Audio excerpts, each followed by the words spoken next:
say, can you see by the dawn's early light what so proudly we held at the twilight's last gleaming, whose broad stripes and bright stars through the perilous fight o'er the ramparts we watched were so gallantly streaming, and the rocket's red glare, the bombs bursting in air, gave proof through the night that our flag was still there. Oh, say does that star-spangled banner yet wave o'er the land of the free and the home of the brave, brave, brave, brave, brave, home of the brave.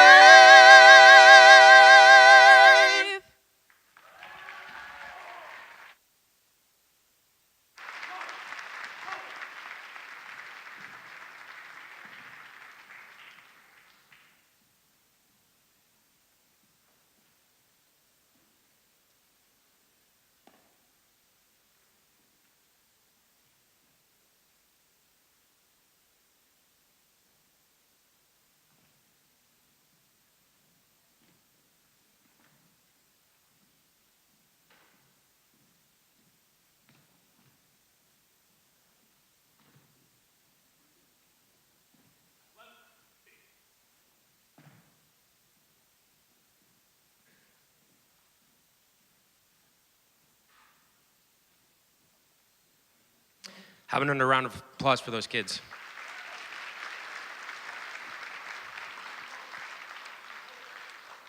So it is my honor to introduce the moderators for this event, Fox 61's Jen Bernstein and the Hartford Courant's Chris Keating. Thank you very much. Enjoy tonight. Thank you, JR.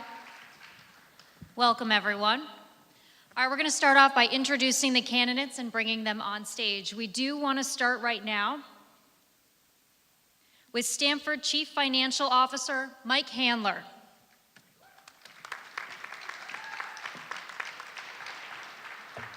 Next is this on? Mm-hmm. Next is State Representative Prasad Srinivasan.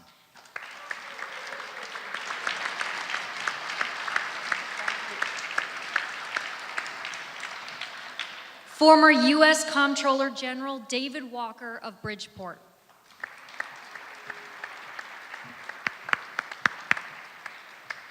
Attorney Peter Lumage of Fairfield.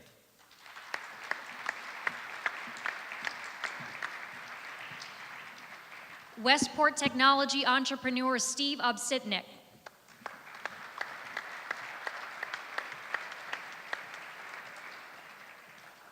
And Trumbull First Selectman Tim Herbst.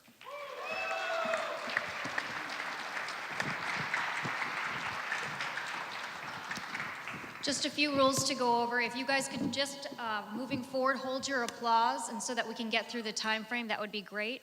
Gentlemen, you have all read the rules, and let's all have a great debate. Yes, and we also wanted to say that the arrangements for the debate were made by the Connecticut Republican Party, which decided on the time and the date and the place that you were here tonight. And we did not choose the timekeepers, but we know they're going to do a very good job. But we also wanted to know that no one has had any input on any of the questions which were decided by Jen and me. That might be obvious, but we just wanted to state that for the record. And so I think we're ready to begin. Oh, they have the opening statements first. Everyone That is gets correct. 1 minute. And we're going to be keeping time over here. And those have been agreed to. The opening statements are 1 minute, and then there will be closing statements. On the opening statements, we're going to start this way as you look at the stage, and the closing statements will start coming back, meaning that Tim Herbst will be first on the closing statements. So Mike Handler's going to start, and your time starts now. Thank you. Good evening.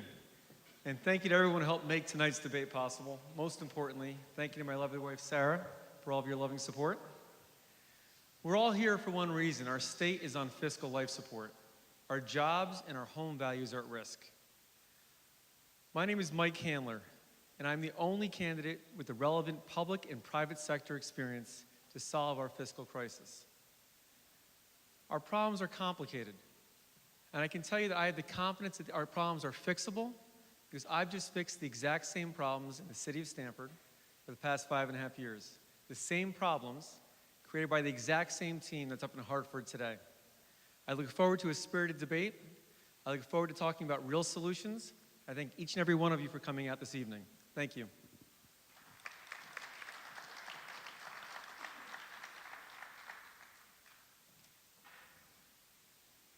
Representative Srinivasan is next.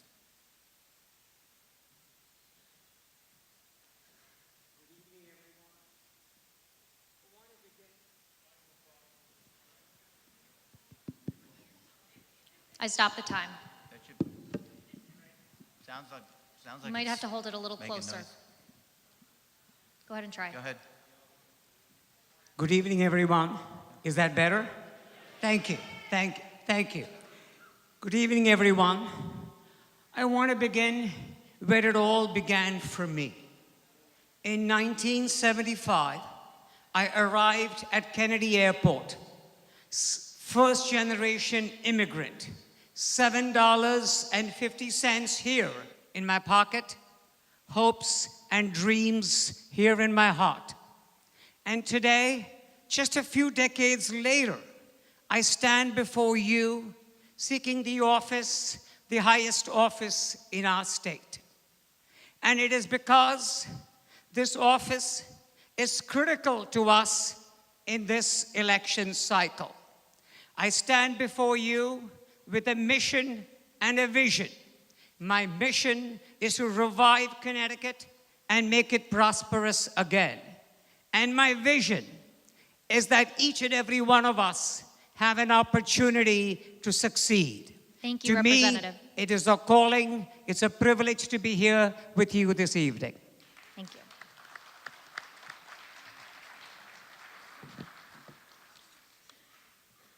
Next up, we have former U.S. Comptroller General David Walker. Thank you very much to the sponsor this evening and for all of you for showing up. Thank you for my wife, Mary, we got married in college, for supporting me in this effort. I'm Dave Walker. I live in Bridgeport, Connecticut. My wife and I chose Connecticut 8 years ago, but in the 8 years that we've lived here, our home value has gone down 35%. Our property taxes have gone up 55% due to failed leadership at the state and local level, and they haven't even started treating the disease yet. I have over 40 years of proven leadership experience in the public, private, not-for-profit sector. I'm a Reagan, Bush 41, and Clinton presidential appointee. I have made government organizations smaller, more economical, more efficient, more effective, more respected. I've done it before. I can do it again before it's too late. Thank you. Next is Attorney Peter Lemage of Fairfield. Well, good evening. I didn't even know that we had so many Republicans in our state, so thank you very much for being here. I just want to introduce myself to you very briefly. My name is Peter Lemage. I want to thank my wife for being here tonight. We have 3 teenagers at home, so I know the mess that we're going to find in when we go back home. But I came to the United States about 29 years ago as a refugee. My brothers and I escaped communist Albania to search for freedom and opportunity. We found it here. We found it in the United States. We found it in the state of Connecticut. Eventually, after I came over here, I was able to go to college, went to law school, became an attorney. From a refugee who had nothing when he came to the United States. Today, I'm creating jobs for other Americans. The reason why I decided to run, I waited and waited for a while for a true Republican to get involved in this election. We have yet to see one. Be proud that you're Republicans. Stand by your principles.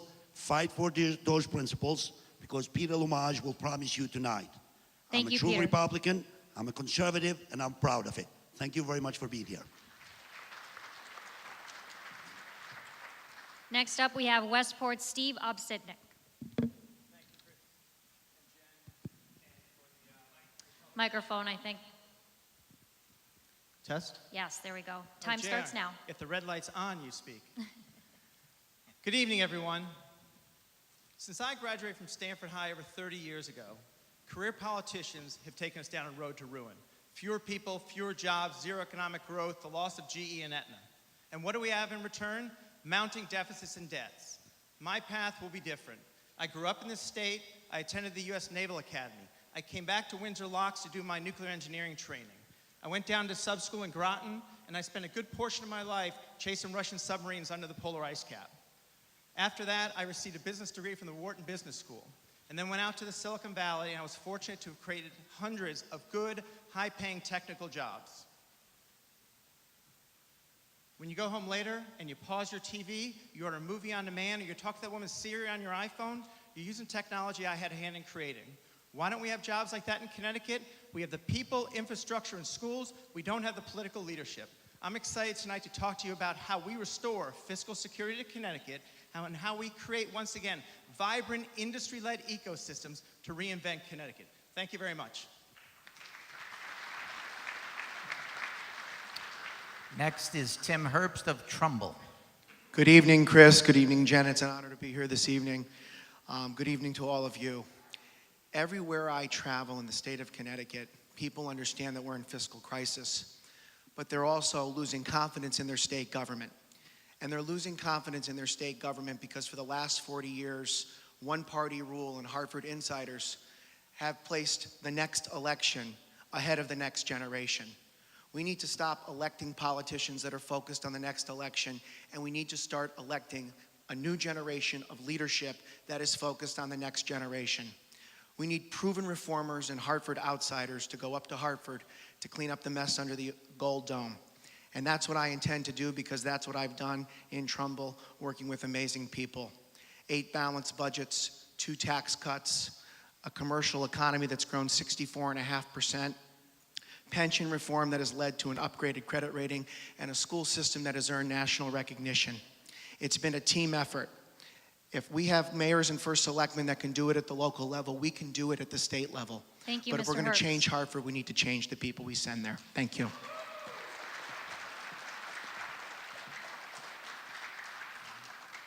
All right, we're ready to start our questions. Yeah, for the questions, we're going to, at least at the beginning, everybody, and the candidates know the rules, everybody's going to get to answer every question, essentially. And the candidates know they have a certain amount of time, et cetera, and we're not necessarily going to cut them off. They have a certain amount of time that they can use up. So we're going to start, and we're going to go around this way. So the first question is going to go to Mr. Handler, and it has to do with taxes. Candidate Bob Stefanowski came out this week. He's not here tonight. He said that if he was elected, he would eliminate the state income tax over 8 years. That has been promised in the past by other candidates, and it's never happened. Since the income tax raises $9 billion a year, do you favor eliminating the income tax? And tell us, if you do, tell us how that could be done.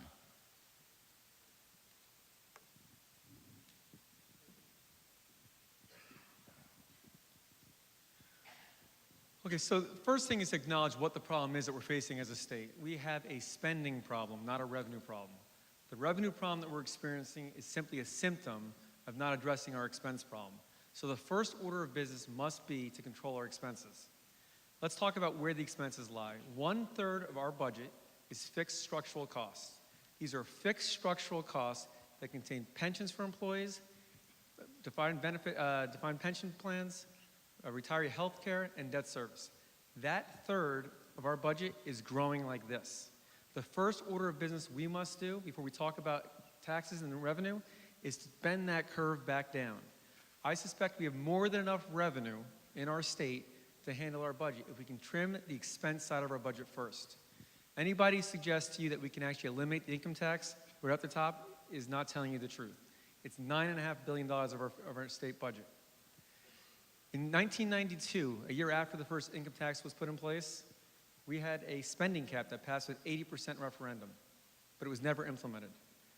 As governor, I will follow the spending cap, a true spending cap, including debt service and all of our long-term obligations. We must control our costs. Thank you.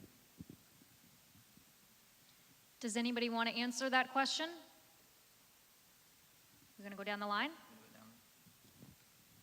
Start with Two candidates, one is an exploratory and one is in candidate for the Republican nomination, have called for eliminating the income tax. Look, I'm for low taxes, but that does not pass the straight face test. It is straight pandering. It is populism. We have to recognize reality that spending is the problem. Spending is out of control. We've already proved the Laffer curve, namely that when you raise taxes to a certain point, revenues actually go down. And that's where we are in Connecticut, and they're continuing to go down.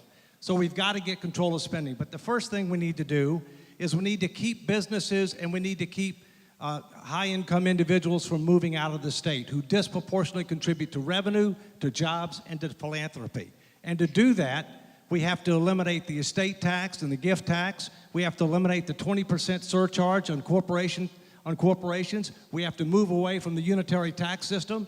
And then we need to provide broader tax relief over time, but we can't do it until we dramatically restructure compensation and benefit programs, until we rationalize our welfare system, and only after that. You don't have to eliminate the income tax, but you have to lower the rates to where we are more attractive as compared to other states in this region. We can do that, but spending got to get under control. It's out of control. Go ahead.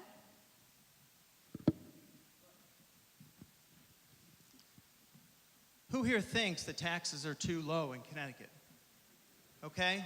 Taxes have to come down. I tell you, the first thing you have to do is we have to hug our customers who still stay here. We can do targeted tax cuts day one.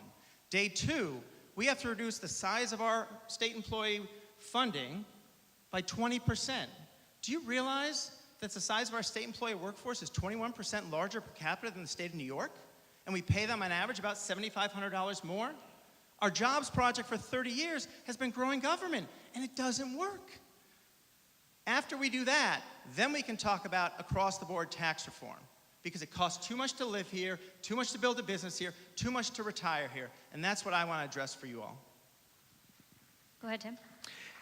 Every person should be in favor of eliminating the income tax. However, people need to be honest about what it's going to take to get to that point. We have a massive unfunded liability problem in the state of Connecticut. We have the second most underfunded pension system in the nation.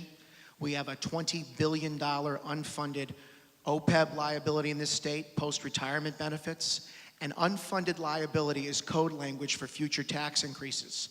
There's a reason why we were the last state in the nation to adopt the budget, and there's a reason why local school funding was decimated and programs that impact people were decimated, because the unfunded liabilities are consuming more and more of our budget. We have to get our pension costs under control. We should not be giving out health care that is better than what members of Congress receive, and we know that because we have people in Congress that take the benefits from the state of Connecticut because they're more generous and rich. We need serious, comprehensive pension reform like other states have pursued, and once we get our unfunded liabilities under control, then we can talk about reducing the income tax, eliminating the estate tax, which I agree with, reducing the corporate rates to show businesses we aren't crazy here, eliminating the Social Security tax, doing the kinds of targeted tax relief that's necessary to give people in Connecticut who need the relief most the relief that they require. But that is not going to happen until we stop telling people what they want to hear and start telling people what they need to hear by getting these unfunded liabilities under control. We have to stop saying what's politically correct. We need to start telling it like it is.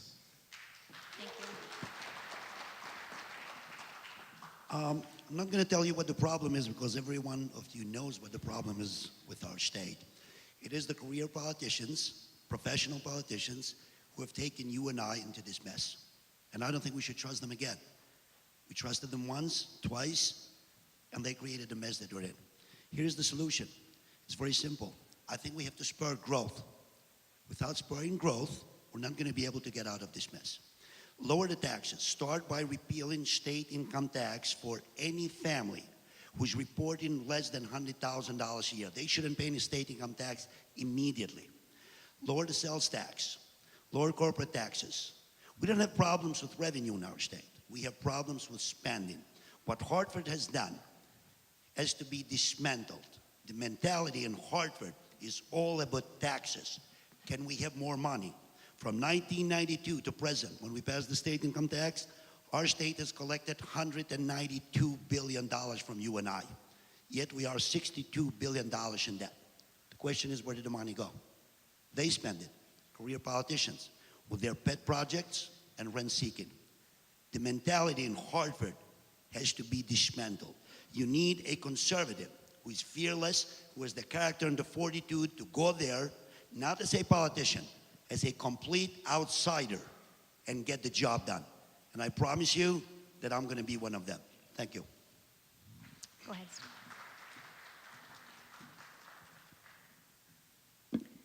Eliminating the income tax. Of course, we all want that. Saying no to eliminating income tax is like saying no to motherhood or apple pie. It doesn't go that way. But we've got to do it the right way. We have to do it in a logical, responsible way. We talked about our state having a revenue problem or a spending problem. We said it is a spending problem. I think it's both a revenue as well as a spending problem. Look what's happening to businesses leaving our state. People leaving our state, that's where our revenue issues are. Again and again, we are told our revenues are not in alignment with what we expected, and we are back into mitigation again. And sure enough, we're going to do this in this session as well. We've got to do logical steps. Constitutional spending cap. We had agreed upon that when we said we were going to have the income tax. But guess what? This legislature does not have, the present leadership does not have the moral authority to do what is right. We need a total, complete constitutional spending cap. We need to be sure we are within our bonding limits, which we never are. We always are thrilled we are under, but we can't afford to bond anymore and kick that can further down. Our pension obligations are out of line. We have got to restructure. We have to learn how we can tighten the belt and make our state prosperous again. Logically, step by step. Eventually, I hope the day will come, like it did when I moved to Connecticut in 1980. There was no tax, there was no income tax, and guess where we are? And I hope before I retire, we will be able to say no taxes in Connecticut, but it has to be done logically and in a very systematic manner. Thank you. All right, we're going to move on to our second question now, and Representative Srinivasan, you are first, actually. This has to do with the state budget. Everyone talks about cutting spending, but can you give us specifically 3 agencies that you would cut as governor? And again, please be specific. Thank you, Jen, for that question. Your question was agencies that we would cut. I think the answer, rather than agencies that we cut, our agencies have to be run efficiently. And that's not just 3. Each and every agency has to be done and run in an efficient way. We just heard the horrors that are happening in Whiting Forensic. We have heard the physical torture. We've heard the physical abuse. And look at all the financial crisis that is happening there under the watch of CVH and Whiting Forensic. That is an example where I would say we need to make sure those agencies are run efficiently. As ranking member in public health, we have requested and we demanded that we have a public hearing to hear about the financial atrocities, and the first step has happened, and hopefully we will continue addressing those issues. Look at our pension obligations. What goes into the pension contributions? What goes into the pension calculations have to be revisited. We cannot afford that anymore, where people just stack up in the last few years of their service, excess amount of income, and all that goes into the pension calculation.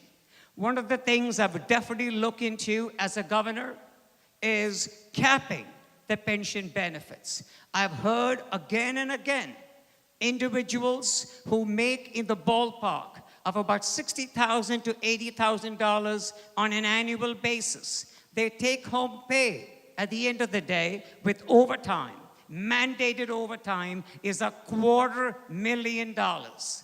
And that $250,000 goes into the pension calculations. So the inefficiencies that we have rampant, agency after agency after agency, is what I would go after, not just three, but each and every one of them. Thank you. Why don't we go, I just want to make sure, let's go in order. Next person over. Yep, go ahead. Thank you. It's not just a matter of which agencies you cut. It's a matter of what things are being done right now by the government that ought to be done by the private sector and the not-for-profit sector. And I have a proven track record of making government smaller, more economical, more efficient, and more effective. And let me give you a concrete example. When I was Comptroller General of the United States under Clinton and Bush 43 for 10 years, I had the responsibility to be Chief Executive Officer of the Government Accountability Office, which oversaw the entire federal government, everything it did anywhere in the world. And we had to lead by example to improving the economy and efficiency and effectiveness of that agency. Through a systematic review, we reduced the number of organizational units by 60%. We reduced the number of offices by 1/3. We reduced the head count by 13%. We increased productivity 50 to 100%. We increased return on investment for the American taxpayers. We tripled it. For every dollar the American taxpayer invested in us, we returned 110. During the 10 years that I was Comptroller General of the United States, we saved the American taxpayers $300 billion plus. The process that I employed to do that is directly transferable and scalable to the state of Connecticut. It's grown too big, promised too much, needs to restructure. Career politicians got us where we are. They're not going to lead us to the promised land. And the people that do not have direct, significant government transformation and restructuring experience, and that's not reform, that's lightweight little league. I'm talking about serious government transformation reform experience will not save our sinking ship of state. The USS Connecticut is sinking. This may be our last chance to create a better future. Thank you. Mr. Lumaj. The question is, can we downsize the state agencies, or which one of them we're going to get rid of? Every state agency should be audited, and each and every one of them should be downsized 14%. Every elected official's staff and the amount of money that they get for the budget is going to be cut 10%. That will save you and I $1.3 billion a year. Just think about that. They have too much money in Hartford. Money is not a problem over there. It is spending. The scope and reach of government, it is the problem. And I'll promise you I'll reverse that. Thank you.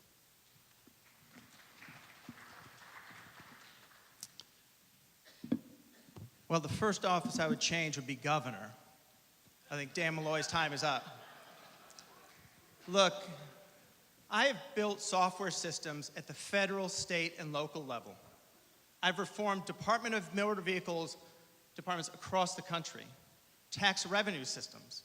I've worked with the CIA and NSA developing software systems. There's something out there called the internet, and the state of Connecticut has to learn how to use it to deliver better quality services at a lower price point. I've done that my entire business career, and it just doesn't happen by sitting in a corner office or having career politicians blowing more hot air when you have to go like I did with my father-in-law, who I love dearly, but spent 4 hours at the DMV with him a few months ago re-registering a car. That needs to happen in 10 to 15 minutes at worst. I built systems like that is possible, but it takes strong leadership, people who understands where the world is going, how everyone else is competing out there, and not just having another career politician sitting in Hartford telling us what we know isn't the truth. Thank you. To get to the heart of your question, when I'm your governor, I'm going to go to work on day one completely dismantling the Connecticut Department of Motor Vehicles as we know it. That's number one. Number two, we're going to take on the bureaucracy in the Department of Transportation, which is stymieing economic growth and stymieing progress. The second floor bureaucracy at the DOT is hampering economic development and the ability of our state to invest in our infrastructure and grow. The proof of that is how the State Transportation Fund is on the brink of financial collapse, as reported earlier today. There are systems in our state. We have hybrid models where we deliver social services. Some of those social services are delivered by 501c3 not-for-profits, as David mentioned. Others are delivered by the state government. There have been projections that indicate that we could save upwards of $500 million a year by simply allowing those people who do the work for 1/3 of the cost and do it better, do it all. We have to look at, obviously, the fact that our population continues to go down at the time that our growth in spending and the growth of our state government continues to go up. The regulatory environment in this state hampers the ability to reduce spending. So when we talk about reducing spending, we have to reduce the regulatory environment in our state. I've heard horror stories as I've traveled across the state of Connecticut from business owners, entrepreneurs, those that want to invest in our state and create jobs, about years that it has taken to secure permits from the DEP and the DOT. We need to attack the regulatory environment in our state. We need to cut the red tape. We need to eliminate the inefficiency and the redundancy. And here's what I'm committed to doing to do that. If I'm elected governor, I'm going to insist that we appoint an inspector general here in the state of Connecticut. And that person is going to be charged with rooting out waste, fraud, and abuse in every sector of our government, in every agency within our government, in every branch in our government, not just the executive branch, the judicial branch, and the legislative branch. And as Prashad mentioned, we have got to get the cost of our pensions and health care under control, because when you look at the state budget over the last 7 years, and you look at the percent of the budget that's dedicated to higher education, K-12 education, infrastructure, Medicaid, you look at all those sections of the budget, as a percent of our total budget, they've declined over the last 7 or 8 years as the unfunded liabilities continue to grow more and more. That's what it's going to take to fix this. I'm proud that in Trumbull, the employee headcount is lower now than when I took office 8 years ago. It is at a 15-year low, and we did that by transforming government but improving services. That's what we can do for Connecticut. We can transform government, make it smaller, make it smarter, and improve the services that directly impact the lives of people. But it's not going to happen if we send the same people back to Hartford to sit in different chairs. We need proven reformers and Hartford outsiders that are going to tell it like it is to get the job done.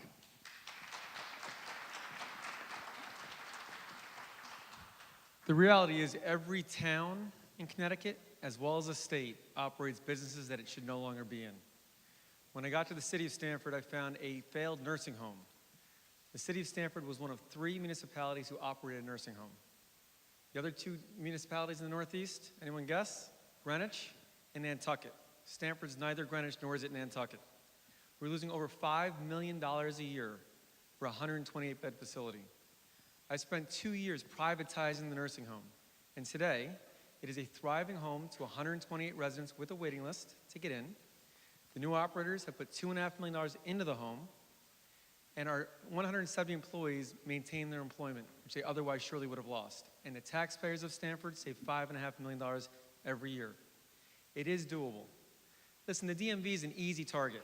There isn't anybody here that doesn't think the DMV could be run more efficiently. But the reality is, the sad truth is, we're not going to cut a department and fix our fiscal crisis. I've got a better idea. Why don't we get out of the pension business once and for all? Why don't we make our public sector benefits look like all of yours in the private sector? Why don't we take our pensions and cash them out into defined contribution 401k plans right now? Why don't we take our health plans and make them look more like all of yours? High deductible health plans with health savings accounts. The reason why the Smith House, the nursing home in Stamford, was losing so much money, because we were paying salaries and benefits that were 55% above the same job in the city of Stamford. That's unsustainable. If we do not tackle our pension problem and our retiree health care problem, nothing else is going to matter, folks. The third question starts with Mr. Walker. There's been a lot of publicity over the last year, basically, surrounding the departure of General Electric to Boston and Aetna to New York City, even though that might change now that they're being purchased by CVS. What exactly would you do as governor to prevent the departure of headquarters and other major companies like GE? Well, first, I've met with the CEO of GE, I've met with the CEO of Aetna, and I've met with the CEO of a number of other companies that are still in Connecticut, that are contemplating leaving Connecticut. And let's talk about a few of the issues they're concerned about. Number one, our corporate tax system is not competitive. I mentioned that before. We have a surtax on corporations. We tax on a unitary basis. Secondly, for high net worth individuals, which includes, by the way, CEOs and top executives in companies, it's not just hedge fund people, they can't afford to die here because of our state taxes, and we're the only state in the union that has a gift tax. Thirdly, we are the second most regulated state in the United States. Only California is more regulated. That has a cost to consumers. It has a cost to taxpayers, and we have to deregulate while maintaining essential consumer and environmental protections. But we're way overboard there. In addition to that, they can read financial statements. The simple fact of the matter is this state is broke.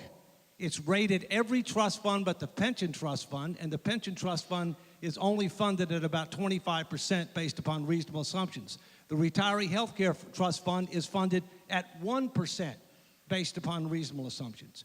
We've got continuing budget deficits despite two of the largest tax increases in history.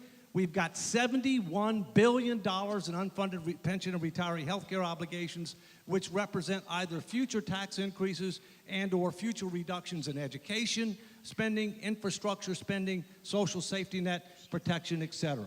The bottom line is we're in terrible shape. And as a result, what we have to do, first, we have to make steps to try to keep businesses and corporations here. We need a business-friendly state. We need a partnership between government and business. You can't be anti-business and be pro-job. Businesses create the jobs. The governor can do that, but most of the things that have to be done when you're talking about tax reform, compensation and benefits reform, welfare reform, infrastructure investment, they take legislation. If you don't have the right governor, you're going nowhere.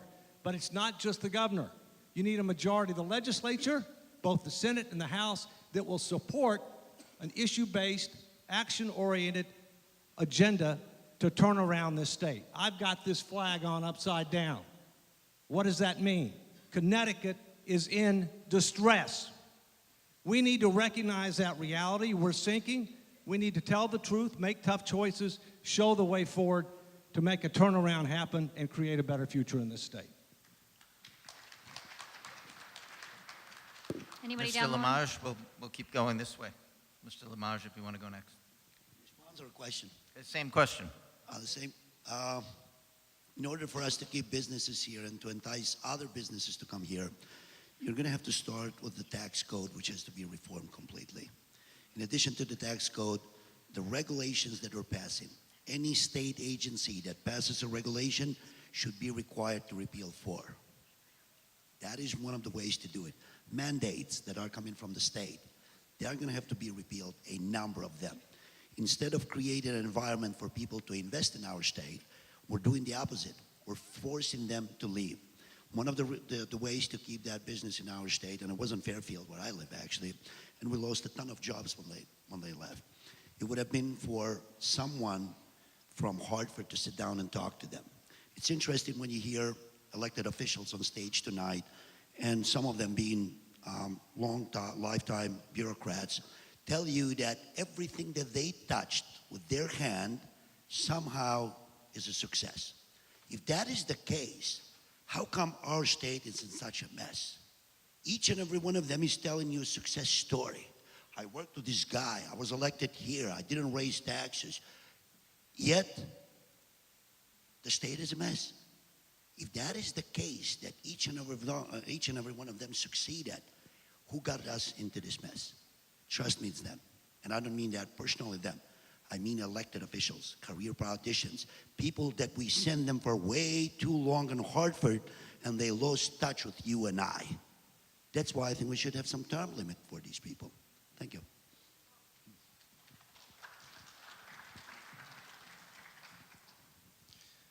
You know, I'm the only one on this stage that has created jobs, high-tech jobs, out in the Silicon Valley, in Minnesota, in my last business in Rochester, New York. So I've been privileged to work around the state, around the country. First thing what we have to do is get people to form businesses. Connecticut needs to take a big fat Lipitor. We have too much cholesterol in our system.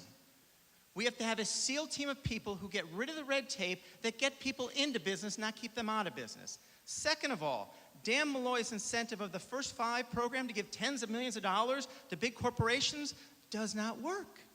I'll give you one tax credit that I'm looking at. If you create a job in the state of Connecticut, you get, let's say, a $10,000 tax credit for the next year for 5 years. I don't care if you're the Minuteman Cleaners in Westport, you're ESPN, it doesn't matter. We need every small, medium, and large business who's committed to Connecticut to get a benefit to stay here, not the big companies. And thirdly, we have to rethink how we create ecosystems. We have to attract applied research universities, have them attract businesses, have them attract millennials, which attract the restaurants and all the other cultural stuff we want. That's what the Silicon Valley is about. That's what Rochester, New York is about. That's what Minneapolis is about. And that's what Connecticut needs to be around industries that we thrive in.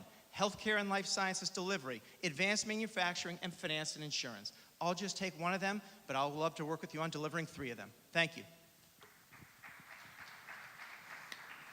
There's a bigger problem in Connecticut that goes to the root of your question. People that want to grow jobs and businesses in Connecticut don't have confidence in their government. They don't have confidence in the people that we have empowered to make decisions and to move the chains down the field.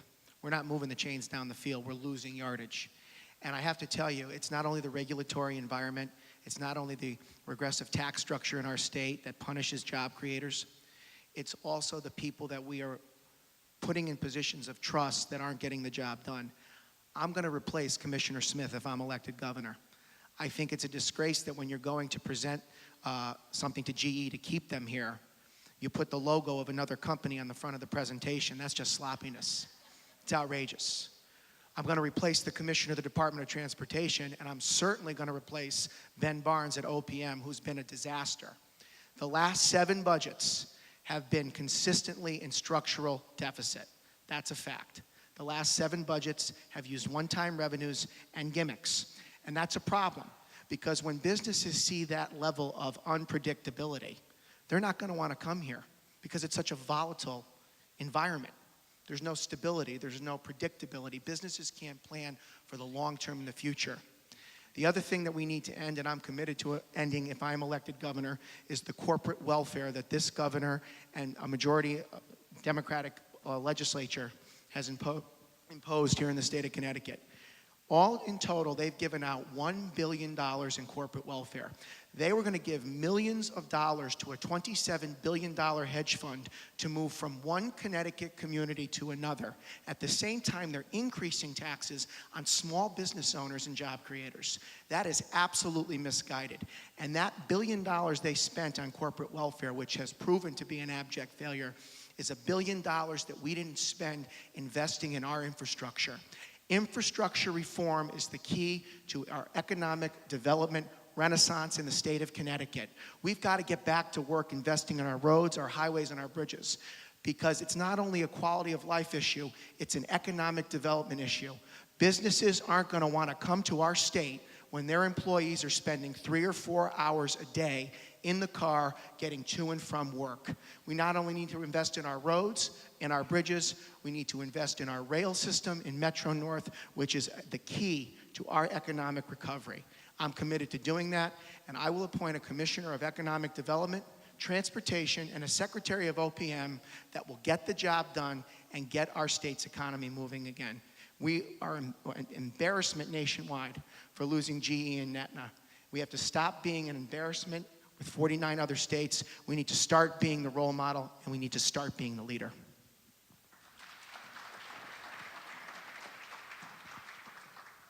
GE leaving was a wake-up call, but it should not have been a surprise to anybody. Our state has been closed for business for a long time. You can't be closed to business and try to throw money at a couple select companies hoping you'll pick the winners, particularly when you're not very good at picking the winners. GE, Aetna, Alexion, Starwood, UBS, RBS, we're not very good at picking the winners. There's an embedded opportunity for companies located in lower tax states to take advantage of companies located within the state of Connecticut. And that is synergies. A company that lives or operates out of a low tax environment has an embedded synergy when they acquire a company within Connecticut that has a high tax rate. So we shouldn't be surprised that CVS is buying Aetna. We shouldn't be surprised that Marriott bought Starwood. But we need to stop being closed for business. Tim's right, we do need to work on our infrastructure. We have to be the only state in the country where rail times are actually increasing over the last 10 years rather than decreasing with technology. How is that possible? Why are companies not coming to Connecticut or growing their businesses? Think about yourselves. When you go to buy a home, what do you need to make that decision, the biggest decision of your life? You need job security. You need to know what your mortgage payments are going to be. And the biggest determining factor in the variability of your mortgage payment is your property taxes right now. Without those two decisions, you can't make that big commitment. Companies come here for a lifetime. They need predictability. They don't plan for 1 year. They don't plan for a budget cycle. They don't plan for an election cycle. They come here for a long time. They leave their jobs, their homes where they are. They leave their schools, pull their kids out of schools. They sell their homes, and they come and plant in Connecticut for 30 years, buy homes, put their kids into schools. They do not know what the next couple years' taxes are going to look like. Why? Because we have a spending problem that is out of control. If we do not control our long-term costs, nothing else is going to matter. Here's the good news. Connecticut is a beautiful state. We've got everything going for us. We're not challenged geographically. We're not challenged climately. We don't have tornadoes in Connecticut. We've got a lot of good things going for us with a lot of talented, hardworking people. We've got to lower the cost of doing business. Take a look at the 15,000 pages of regulations that we have that are taxing and feeing and fining our small businesses out of existence, and start being open for business again. Then you'll see companies coming back to Connecticut and job growth for all of you. Thank you.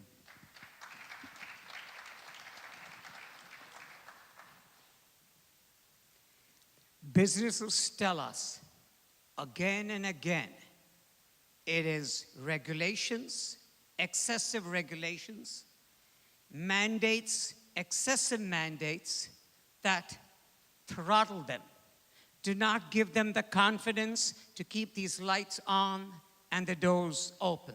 That is what we need to address. We do not need to be as regulated and as mandated as we are. Businesses need a predictable environment. They need to know what's going to come down the pike, not just today and tomorrow, but for the next 6 months or the next year.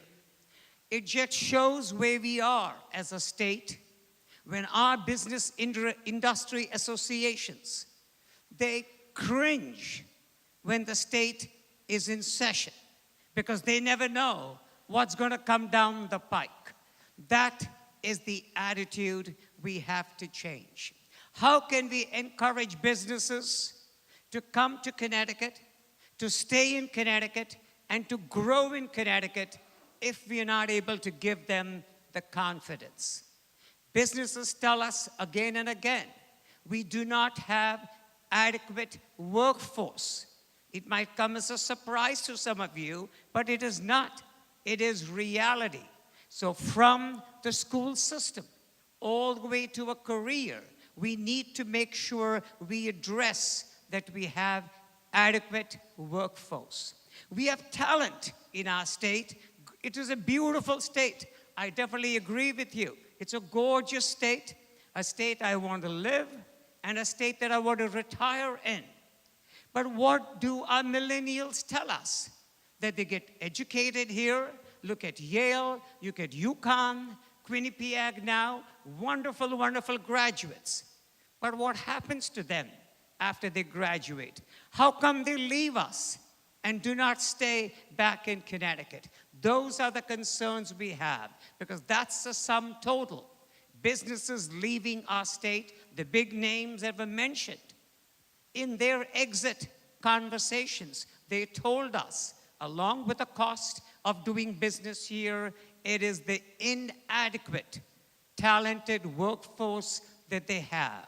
We need to address that. Cost, step by step, in a logical way.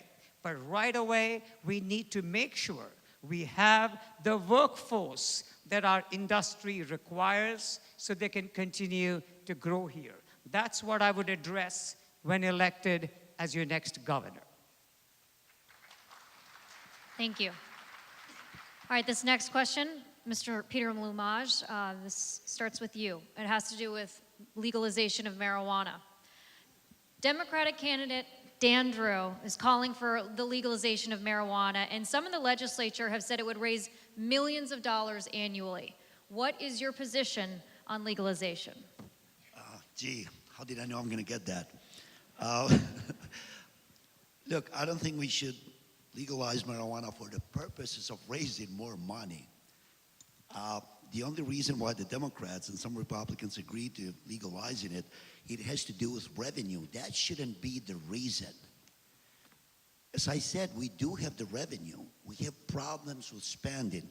Personally, I've never smoked marijuana, and I hope my kids will never smoke it. I don't recommend it to anyone. But if we do that for medical purposes, I wouldn't have any opposition to it. And if the legislative body decides to legalize it, so be it. I wouldn't have any problems with that. That's a personal decision for people as to whether they want to smoke it or not. I wouldn't recommend that to anyone. I wouldn't promote it. But again, I would oppose it if we do it only for revenue purposes. Because if we do that, then why don't you do gambling also, and some other vices should be maybe legalized because you can make some money out of it. So that's where I stand with it. Thank you. Thank you.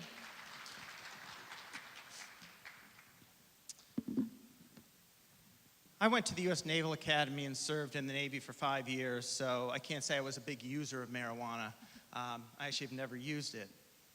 However, I have some really good friends who came back scarred from Afghanistan and Iraq.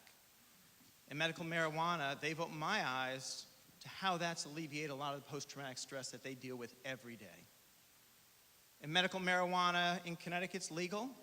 There are 20,000 registered users, and I think 700 physicians who subscribe. But I think we have to break this into two discussions. People have said it's a revenue generator, but I've heard from the OFA it's about $50 million a year. I actually think there are other ways this state can go about creating other revenue streams that actually retain people here in Connecticut.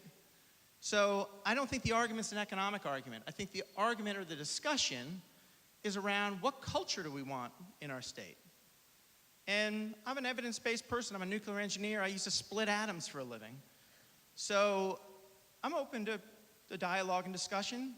I'm not going to kid around. It's not my Monday morning activity. My Monday morning activity is how do we turn the moving vans around? How do we lower the cost of living? How do we fight for your heart and soul to stay in Connecticut, as opposed to one of the kids who takes care of my daughter, she's a teacher. And she's saying with the tax on teachers going up, why don't I go to Nashville? that's the person we have to fight for the heart and soul around. But thank you for your time. You know, when I look at the craziness that's going on up in Hartford, I sometimes think that we have a lot of decision makers who are perhaps using a little too much of the product. But let me just say, I personally have a problem with it. But I think that we should look at what other states in New England have done. Governor Baker personally opposed to it, put it on the ballot, let the voters decide. I think that's something that the state is going to have to discuss. But the bigger concern that I have is twofold. When we start talking about legalizing marijuana, implementing tolls, adding additional casinos to our state as a crutch to balance our budget, we have really misaligned priorities because we're talking about revenue enhancements rather than talking about the need to cut spending. And that I have a real problem with. Here's the second problem I have with this discussion about marijuana. And as you know, I disagree with Mayor Drew on an awful lot. My problem is at a time when they're talking about legalizing marijuana, we have an opioid crisis in our state of significant proportion. New England especially has been adversely harmed by this opioid epidemic. I have attended too many wakes and funerals as the chief executive of Trumbull that have been caused by a drug overdose, and I've seen up close what it's done to victims, what it's done to families. And here's my commitment. We're not going to have a conversation about legalizing marijuana unless and until this state government comes up with a comprehensive plan to attack this opioid epidemic in our state. We need to give law enforcement the tools that they require to do their job. We need to do what Governors Sununu and Hogan of New Hampshire and Maryland have done in declaring a state of emergency with respect to this opioid epidemic. We need to help local school districts and local police take this problem on. We need to hold doctors accountable that overprescribe, and most importantly, we need to hold the pharmaceutical industry accountable for the representations they make with respect to opioids. It's a crisis, it's a problem. We need to take care of our people and deal with this problem before we start talking about legalizing marijuana. And that should be the priority. Anybody who is suggesting that we legalize marijuana has not looked at the long-term effects and how it affects states in particular. I'm also concerned about children. When we're talking about legalizing the recreational use of marijuana, I'm concerned about the impact it will have on our children. I believe we should look at the data, and I suggest the data more than likely is going to suggest that marijuana use does not increase IQs in young people. I do agree with Tim. Having served as an EMT for over 20 years, I've seen firsthand what happens to a community when opiate abuse is rampant.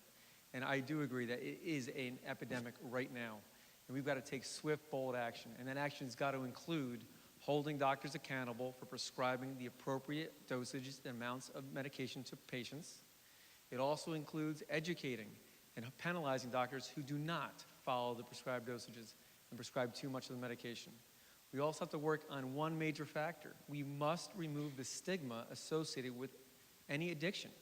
Too often, people are suffering in silence, and that's unacceptable. As your governor, I will put in place immediate actionable items that we can actually stop our insanity in our communities where this overdose is creating an epidemic. We are losing, anybody know, we've lost more American lives in the last 12 months to opiate overdoses than we have during the entire Vietnam War. That's where we should be spending our time and energy, not on legalizing marijuana at this time. Thank you.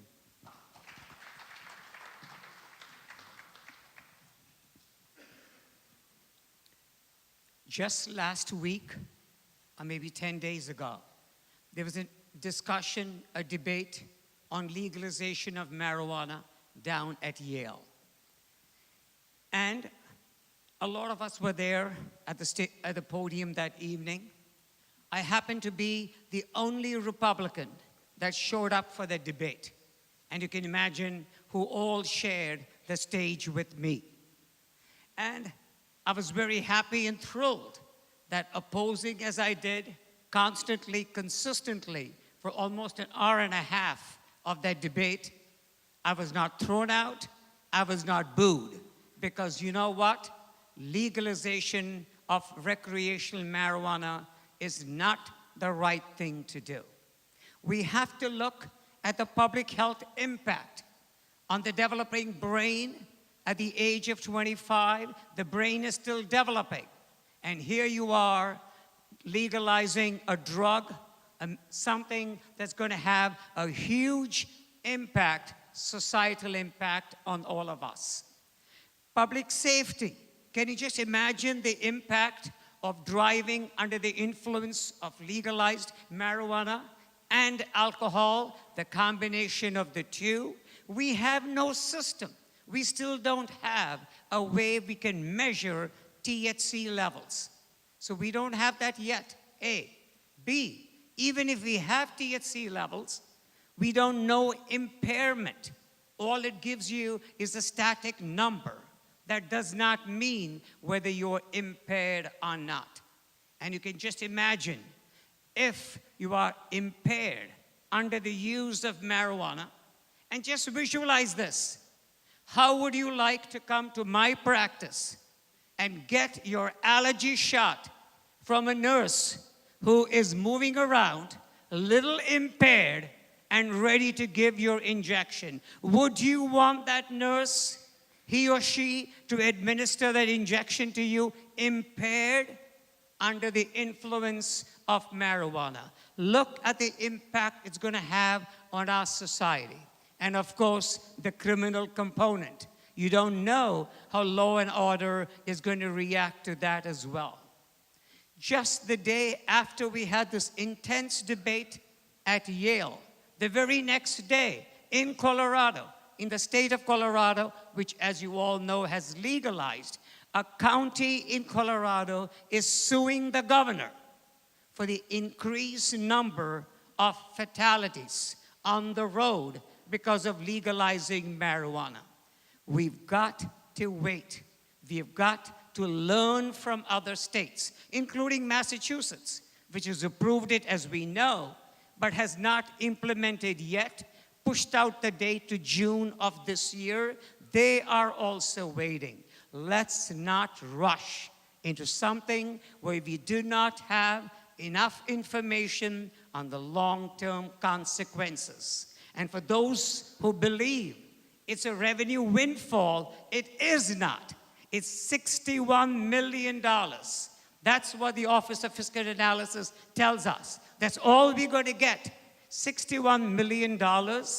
And you can just imagine the societal implications of $61 million. It is definitely not the way to go for us here in Connecticut.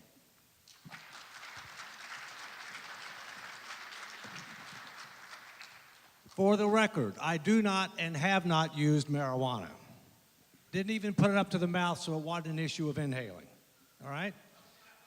Look, I'm shocked by how many times I get questions about marijuana.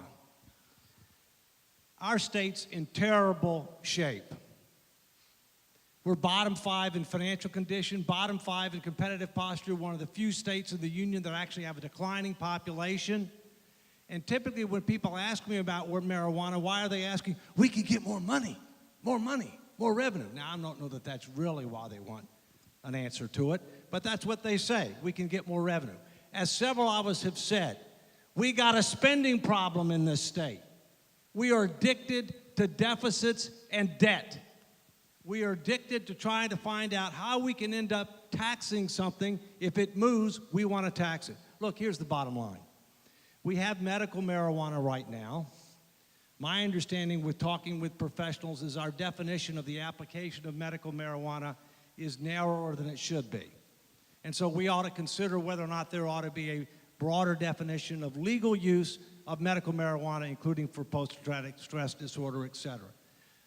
But with regard to the recreational use of marijuana, you've got to answer several questions for me, because my reaction is no, but there are several questions. Number one, is it a gateway drug? There's conflicting information on that. Number two, can we detect it if you are under the influence when you're driving? That's public safety. And thirdly, with regard to public health and future potential obligations to the state, the brain, as has been mentioned by Prasad, the brain continues to develop until you're 25 years old. And so even if you were able to answer the first question that no, it's not a gateway drug, and yes, we've got a way to detect if you're driving under the influence, even if you were ever going to legalize it, you probably wouldn't legalize it below the age of 25. But you're going to have to convince me that those answers can be done in the right way, because I think public health and safety trumps a little bit of revenue. Thank you. All right, everyone, we are going to take a 5-minute break, and we will resume the debate soon, 7:15.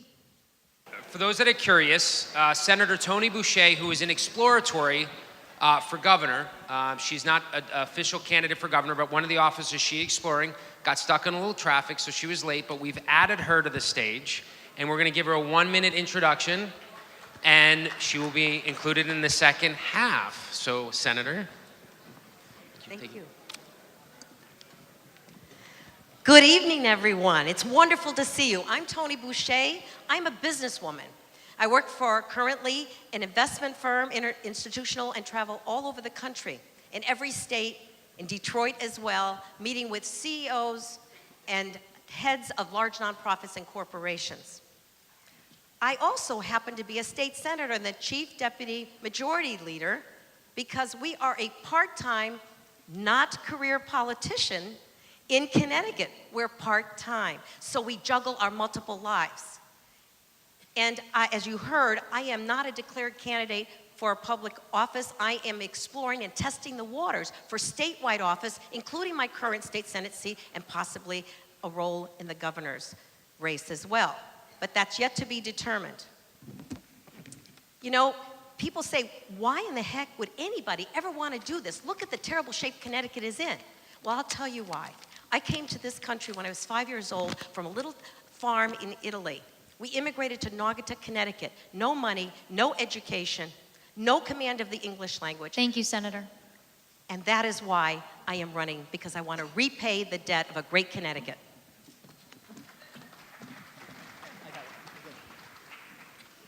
We're going to continue with the questioning here. And in our order, we're starting with Mr. Obsitnik for this. This is regarding casinos. The battle over casino expansion in Connecticut is ongoing. Now MGM is interested in building a casino in Bridgeport, as you know. Should Connecticut expand gambling to other entities besides the state's 2 federally recognized tribes? Well, thank you for the question. I don't believe that the state of Connecticut should be spending its money, like that First 5 program, to lure casinos here.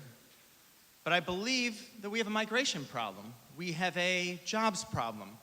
And particularly in Bridgeport, where the next proposed casino is, they have a high unemployment problem.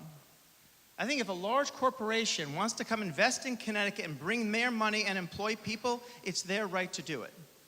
And we need to do that beyond just industries there. We need to look at how we're going to compete in the 21st century again. Life sciences and healthcare delivery. We have an aging population.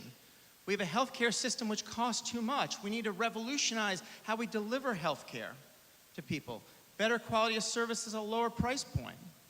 We need to look at and hug the largest helicopter maker, submarine maker, and jet engine maker in the world and create an ecosystem around them and attract jobs like that. And finance and insurance still remain probably the largest sector of our own state GDP. All of these industries haven't moved out yet, and we've got to hug those industries and get anyone who wants to invest here in Connecticut and help it make it easier to do business in Connecticut.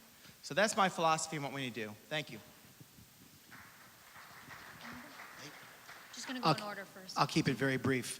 I am not in favor of any casino expansion that compromises existing casino jobs in other parts of the state. And I do not think we can have a conversation about a casino in Bridgeport unless it includes a conversation of how we're going to address traffic congestion in southwestern Connecticut, which was a big reason why the casino proposal in '94 did not go forward. Senator Boucher. I've never been that supportive of casino expansion in Connecticut, but Bridgeport does deserve to really decide on their own which way they want to go with this. We already have $345 million that we get from the casinos currently. I don't know how well we spend that money.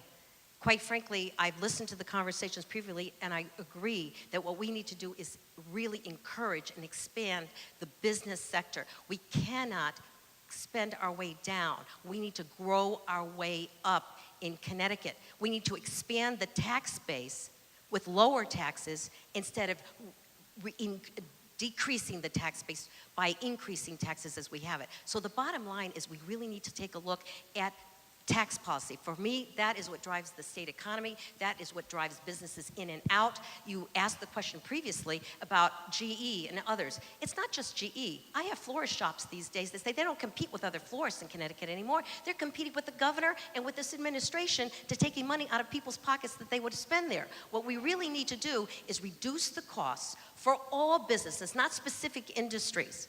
We don't need to increase pot use in the state to get more revenues or taxes that in fact would increase our social services costs by exponential. The bottom line is we have to make it less expensive for all businesses, including payroll taxes, including their tax structure, including the regulations that they are spending on. This is what they tell me that they want. We don't have to increase the expansion of casinos if we really reduce the cost for all businesses in the state. You know, the governor likes to tout the special 5 program, the top 5, and he's going to give them money to keep them here because it costs too much to stay. So he literally has to bribe these companies to stay, and they're not staying. They'd rather forego the big tax incentives, right? And just get out of the state of Connecticut and go somewhere where it's a lot less expensive to do their business. So the bottom line is we need to take a look at the entire tax policy. You know, all of these gentlemen here all have great ideas. They're good people. We could finish each other's sentences. In fact, we all agree on most of this. But the bottom line at the end of the day, we better take a look at who's exploring or who's a candidate for statewide office that can win in Connecticut. The only way we're going to change this if we can win those offices and change the leadership that is in this state.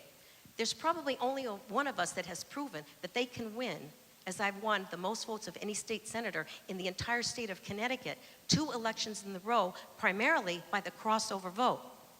And at the end of the day, all good plans fall on deaf ears if we can't win.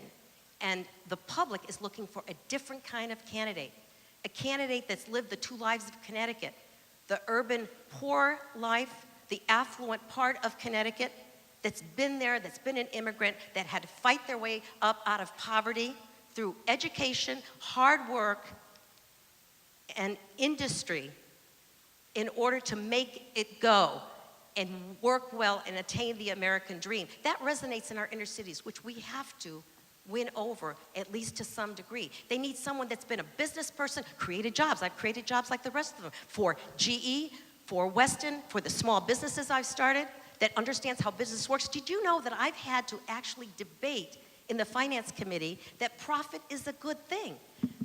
When elected representatives don't believe or understand that profit is what makes a business grow and what adds jobs, we've got a serious problem up in Hartford. We really, really do. So knowing how businesses run and having been a local Board of Ed chairman, having been a Board of Selectmen member, negotiating union contracts in each of these areas, State Board of Ed, state representative for 12 years, and now in the state Senate, all the while working in business, traveling around the country. We have to have someone that understands both. And at the end of the day, through all of this, we need someone that can prove that they can win. So that's going to be the determination when I make a decision to continue this exploratory and finally decide which way to go. And that's something that we should all consider because, as I said, these are all good people with great ideas. We all agree on what those plans should be, all of them. But at the end of the day, we have to win. It looks like tonight everybody who's running for governor or looking into running for governor is either a refugee or immigrant. You know, it's interesting.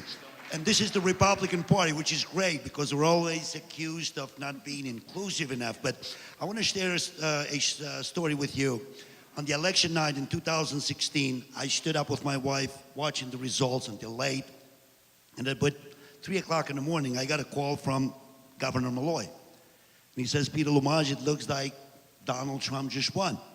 I said, well, it looks like he did. He says, well, I'm as happy as you are. And I said, why would you be happy? You're a Democrat, you're a liberal. He says, because I hope he's going to deport you. I don't think he's going to do that. I'm here, I haven't been deported, but it's interesting when I hear these professional politicians again, never taking a blame for the failures in our state. And that is a concern that you and I should have. They have been in Hartford for too long. When we passed the budget, and it was supposed to be bipartisan budget, the Republicans had Democrats convinced to vote for their own budget, the Republican budget. A couple of months later, instead of convincing more Democrats to move to the right and agree with us, the weak-kneed Republicans agreed with the Democrats and they gave us what they gave us. It's time that we have some common sense, conservative solutions in Hartford. A professional politician, a career politician is not going to do that. They would never harm themselves. You need outsiders. You need someone who understands what it means to work in Burger King, to flip burgers. I did it. You need someone who understands what it means to live in a city, such as the Bronx or Bridgeport. I did it.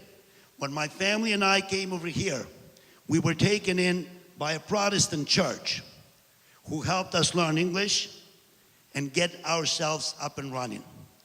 I was able to go to college eventually, and I did it on my own. I was able to go to law school, and I did it on my own. I have a small business, and I do understand what small businesses are going through, because I'm one of them. I get up at 5 o'clock in the morning every single day to go to New York where I practice law.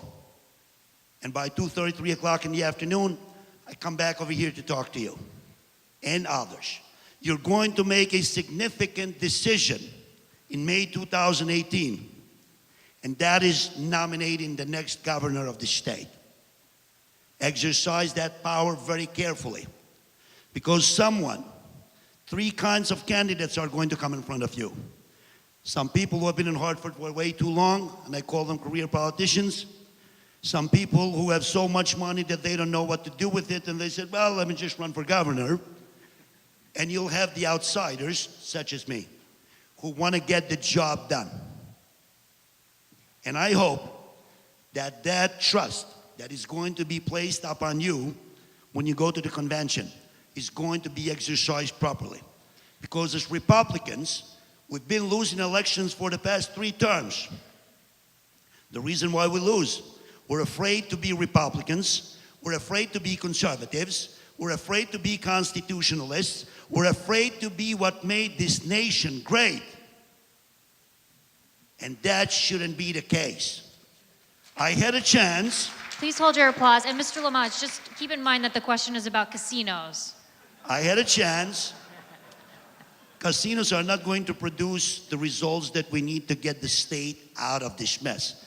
We need constitutionalism, we need conservatism, we need dedication, we need the backbone, and we need to sacrifice something for the sake of this state.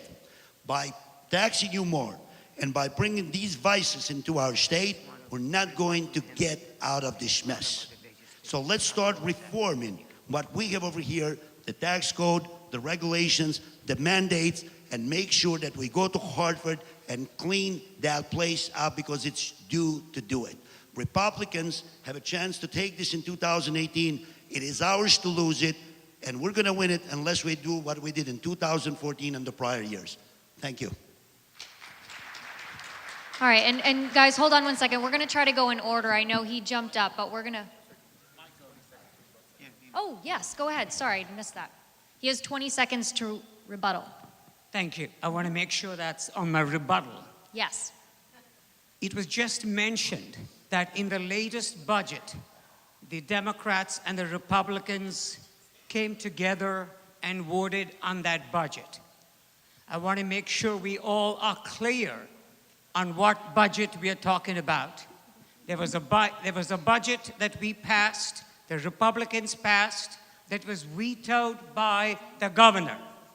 And then there was a budget that was passed, which was, quote unquote, a bipartisan budget, and I did not support that budget. I did not vote for the budget because I know that is not the right direction for our state to go. I want to make sure we clear that. I get 20 seconds. He mentioned my name. I get He did mention your I name. get 20 seconds, yes. If he mentioned my name. The truth is that he's voted more with the Democrats, with the Republicans. Check his record. The only time that he voted against the budget, it was when he decided to run for governor. And that was a calculated move. And you and I should be tired of calculated moves that these politicians are making, hurting you and I. That was the only time he voted against the budget. And that shouldn't be the case. If I were there, I would have voted against it. Back to casinos here. We're Mr. continuing Handler. with casinos, which is One where more we time, started. the question? Sure. You want the question again? It's been so long. Here's the question again. It was actually even before the break. Only kidding. The battle, here's the question. The battle over casino. I'm just kidding. I got it. All right, you got it? We're You're okay. good. We're okay. Moving forward. How about this for a novel concept? I'm in favor of the free market. But here's the catch. We've got a small problem. We are in the casino business. Through failed policy, we are hooked on revenue from casinos right now. How about we get ourselves unhooked from casino revenues? Let's lower our costs. Let's take our budget and actually reduce our structural costs and stop being dependent on one-time revenue streams that are at risk when neighboring states build casinos. I have no problem with the casino. I think Bridgeport has every right, without state assistance, to have a private business build a casino, but I would like to see the state of Connecticut out of that business as fast as possible. Thank you.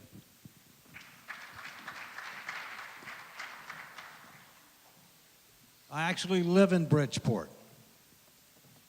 We have to turn around our state to create a better future, and we have to revitalize our cities, including Bridgeport. The fact is that millennials, empty nesters, and businesses want vibrant cities. They don't have to be big cities, but they need to be safe, they need to have things to do, and they have to be a place that people want to be. We have at least 4 cities in this state headed for bankruptcy, absent a change. We need to promote economic development in our cities. We need to engage in financial restructuring of our cities, and I am for pursuing the possibility of a privately financed entertainment complex, casino plus, in Bridgeport.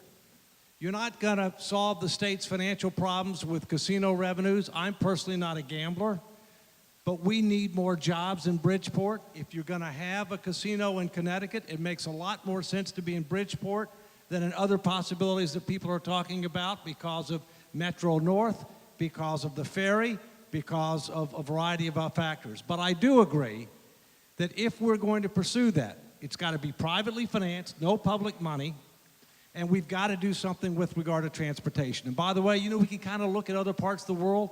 Mary and I are fortunate. We've traveled to 100 countries, all 50 states, all 8 continents. You know, there's something called high-speed water ferries. There happens to be one between Hong Kong and Macau. Macau is Portuguese. It's an entertainment center and gambling center. Why can't we do the same thing? Not just because there might be gaming in Bridgeport, but to try to help relieve congestion with regard to I-95 and otherwise. Thank you. Hold on. Did he? No, I think- you didn't talk about casinos. Yours was a rebuttal. So you can talk about casinos. Yes, You didn't answer it yet. right. I'm talking about the casinos now. Casinos. Okay, very good. Thank you. This will be the last comment on casinos. Then we're going to move forward. We call them casinos, but right now, they're actually entertainment centers. They are actually places people take vacations and take families as well. So we've got to rethink of what we call as a casino, number one. But my concern is not about casino expansion. I'm thrilled that Bridgeport is considering that. We need to vitalize our cities, no question about that. But we also need to keep in mind our relationship the contract we have made with Compact and their tribes that we will not allow casino expansion in our state, because then we will lose the revenue, the $250 million that we get from slot machines. So we just want to keep that in mind before we go into expansion of a casino or an entertainment center. Thank you. All right, we're going to go on to our next question, and this one is for Tim Herbst. It's about guns. Did you support the post-Newtown gun control bill, and would you support banning the so-called bump stock device that allowed the shooter in Las Vegas to fire more shots than he otherwise would have? Jen, I support the Second Amendment to the Constitution of the United States. I am a gun owner. I have a permit. I believe in the right of people to engage in sporting, and I also believe in the right of law-abiding citizens to defend themselves from harm. I feel very strongly about that. That law did not do enough to address the 800-pound gorilla in the room, which is mental health. We have a mental health crisis in this country. And I know people want to talk about guns, but this governor has depleted funding for mental health and wellness consistently. Dr. Srinivasan talked about the one mental health facility in the state of Connecticut where we had people in that facility that were being abused, and there doesn't seem to be any accountability from our state government. We have some of the toughest gun control laws in the country. In point of fact, before 1160, Governor Weicker instituted some of the toughest gun control laws in the country. This is a problem that needs to be confronted by addressing the underlying cause of why people commit acts like this.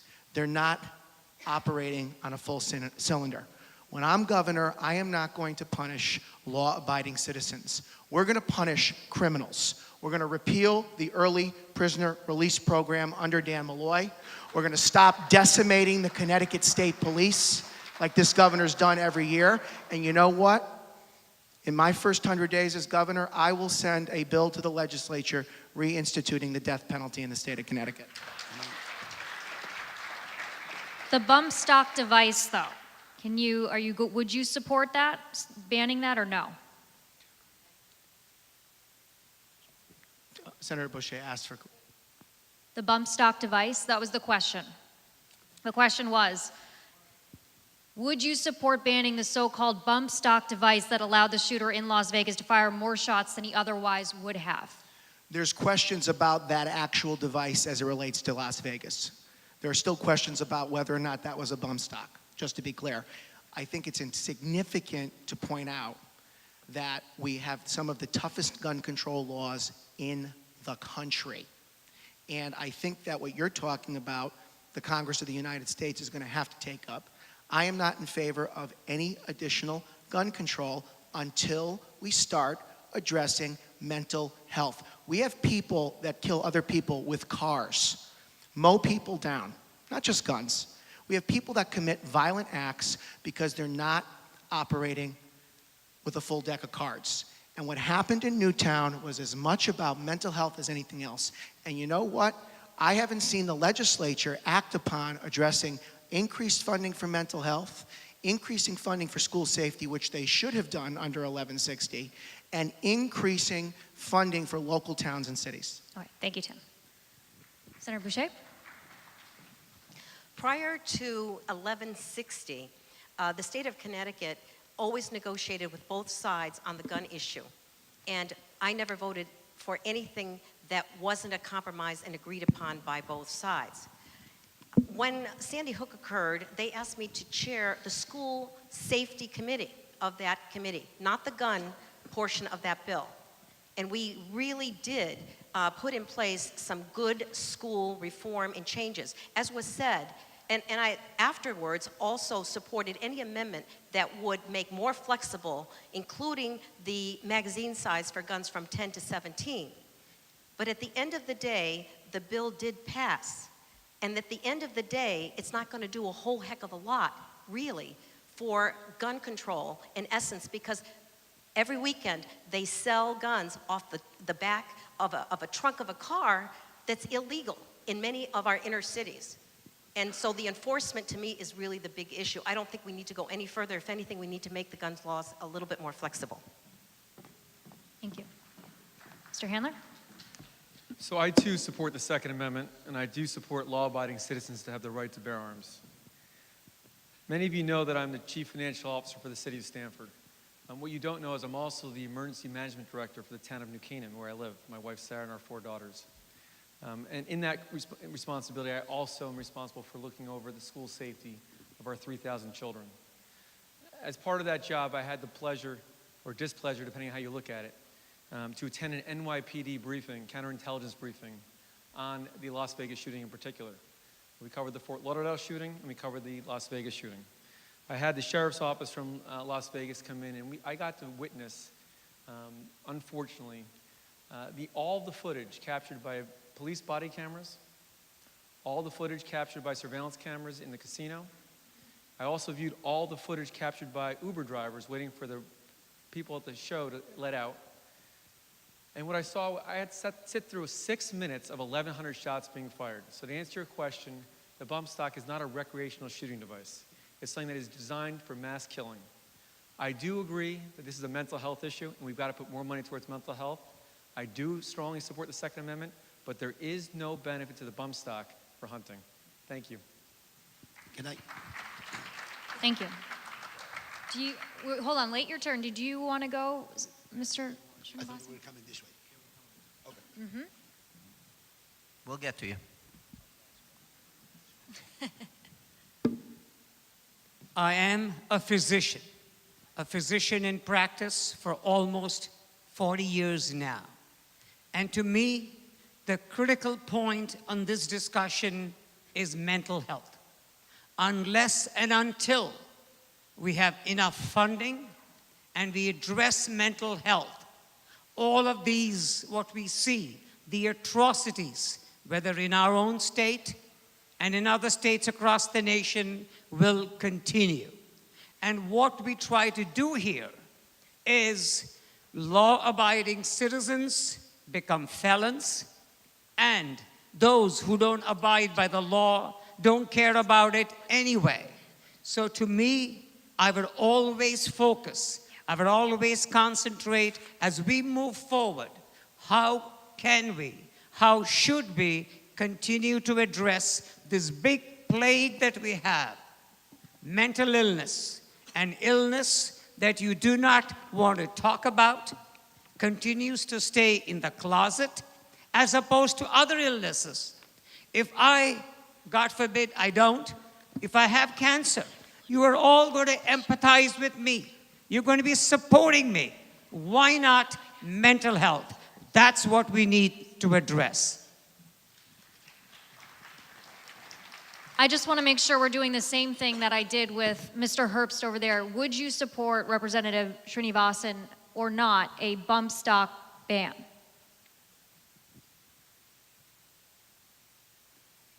I would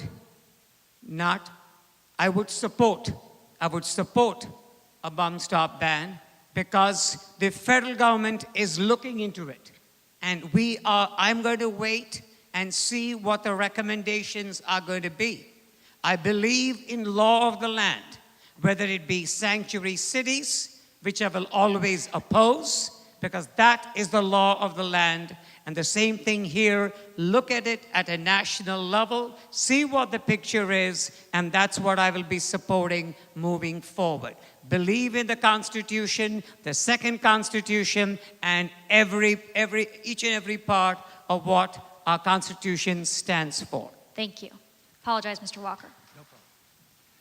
I will protect and defend the Constitution of the United States, including the Second Amendment, as well as the Constitution of the state of Connecticut. Believe it or not, the Constitution of the state of Connecticut actually has stronger gun rights than the Constitution of the United States, because it says you have a right to bear arms to protect yourself and your state. It says nothing about well-regulated anything. That does not mean that people have the right to own as much as they want, carry it wherever they want, and do whatever they want. The simple fact of the matter is we have a problem with background checks. There is a problem with bump stocks. It in effect takes it's a device that in effect convert a legal weapon into an illegal weapon. Therefore, if you look at it on a substance over form analysis, you shouldn't allow that. But I also think that we have to recognize that we do have a mental health problem. Number one cause of gun violence in America is suicides. The city with the toughest gun laws in America has the highest murder rate in America. It's Chicago. So let's protect and defend our constitutional rights. Let's close the loopholes. Let's deal with devices that take legal weapons and make them illegal. Let's deal with mental health, and let's try to do what we can to protect our rights while assuring public safety. By the way, my wife is a substitute teacher. She was teaching in elementary school the day of the Newtown tragedy. So I'm very sympathetic to the issues there, but I also believe in the Constitution. Thank you. It is your turn, Mr. Lumaj. It's interesting what they're telling you tonight, that Dr. Prasad became a Second Amendment guy all of a sudden, but he voted against your Second Amendment rights. Tim Herbst is telling you that he supports the Second Amendment. He's got D-rating from the NRA. My friend Dave Walker is telling you that there is no background checks enough for Second Amendment. I'm a licensed carrier. I carry. And in order for me to obtain the permit to carry, a pistol permit, I had to go to Fairfield Police Department, complete a bunch of forms. I was fingerprinted. Eventually, I was sent to the state police, paid another fee, and got my permit. They did a background investigation on me before they gave me a permit. Now, Second Amendment is a natural right. It is a God-given right. The Founding Fathers understood what it means to defend yourself. And the purpose of the Second Amendment is not hunting, is not sports. It is your ability as American citizens to defend yourselves against a tyrannical government. How do I know that? I studied that in law school. I'm an attorney. One of the reasons why I'm passionate about the Second Amendment is to do the fact where I came from. I came from Albania. We had no Second Amendment. The moment government agents showed up to take my family into a concentration camp, they were the only ones who had guns, because we had no Second Amendment. They took my family into that concentration camp, and my father never made it out of it because we couldn't defend ourselves. Do not let anyone mislead you that if they disagree with certain amendments of the Constitution, that they will uphold the rest of the Constitution. You either respect the Constitution or you don't. There are 4,440 words in that Constitution that the Founding Fathers gave us. And once you take an oath that you're going to serve the people of the state, you are supposed to take the entirety of that Constitution, respect it and uphold it and be proud of it. Thank you. Mr. Lumaj, just real quick, again, the bump stock, would you support a ban or no? Anything that restricts the law-abiding citizens of obtaining a permit to legally carry a gun to defend themselves and their families, I would oppose it. 99.9% of the crimes in the United States are not committed by people who have, or individuals or citizens who obtain legal guns. They are committed by criminals. We don't go after criminals because we want to be politically correct, and that is destroying us. We have to go after criminals, not law-abiding citizens. Think about the sanctuary cities that Dr. Prasad was just mentioning. He was against it, now he's pro it because he's running for governor. We have people who committed crimes, and because of our laws that we passed in Hartford, we're not cooperating with ICE, which is the federal law. So we're choosing to tell you, or some of them are choosing to tell you tonight, what you want to hear, that they are pro-Second Amendment, pro the Constitution, pro-law and order. They are not. Look into them. Thank you. Now, your two names, Representative Srinivasan, your name was mentioned, and he also mentioned Mr. Walker's name at the beginning of that. You have a 20-second rebuttal if you want to use that. And mine. Did he mention? I didn't hear that one. Okay, got it. That's what you were saying. All right, so would you like a rebuttal? We'll go down the line. You have 20 seconds, otherwise it's going to eat into your time after that. Madam Moderator, I was mentioned twice. So do I get 40 I seconds? think you only get 20 seconds. All right. Nice try. I tried. Prasad, we can split the 40. We've got to look beyond what was just said today. And this reference that I suddenly am going back and forth because I'm running for governor, no. You've got to look at that bill. Time. That bill had mental health. That was the reason that bill was so important to all of us. Mental health. Thank you. I'd just like to make a note here. The crowd can't see it, but I'd like all the candidates to take a look. We're starting to run low on time here, and please pay close attention. Some have run out of time, so I'd just like everybody under the rules to just take a look at how much time you have or you don't have. And you will have a 1-minute rebuttal at the end, or not a rebuttal, Correct. a closing statement. Everybody, even if they've run out of time, will have 1 minute at the end. Yes. Would you like to use your 20-second rebuttal? He can go- mentioned my name, but Yes. what I recalled him saying is I was a nice guy, and I totally agree with him.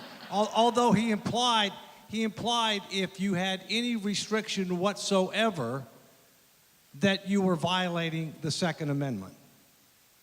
Look, I will protect and defend the Constitution, but unless and until the Supreme Court of the United States says that it's a violation of the Constitution, it's not. Thank you. All right? Appreciate it. And Tim, I apologize. Oh, you have 3 minutes left. The 20 seconds. We thought that was under the rebuttal category. Possible. Yes, actually, yes. If you want to keep going, you're welcome to. That was the 20 seconds. The last thing I apologize. want to say is I will protect and defend the Constitution of the United States and Connecticut. That's a fact. I'm a member of the Sons of the American Revolution. My family came here in the 1680s. I know what the Constitution's about, and you won't have to worry about that with me. Thank you. Thank you. And Tim, you do get your rebuttal. The rating he referenced, I never filled out a questionnaire from the NRA, fact. And the other thing, when we talk about politicians telling you things and not delivering, Peter is going around the state telling gun owners and law-abiding citizens that he's going to repeal 1160 entirely. And the media and everybody here needs to ask him this question.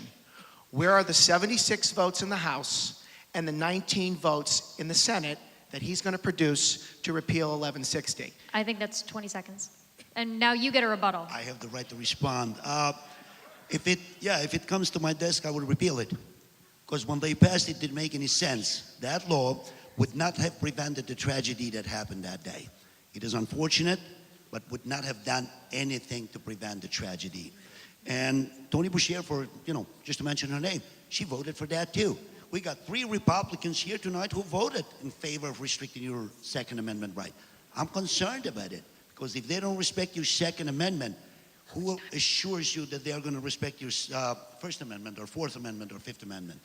I still believe you either take the Constitution in its entirety and you respect it and you abide by it, or you don't believe in the Constitution and become a Democrat. Most of them are, by the way.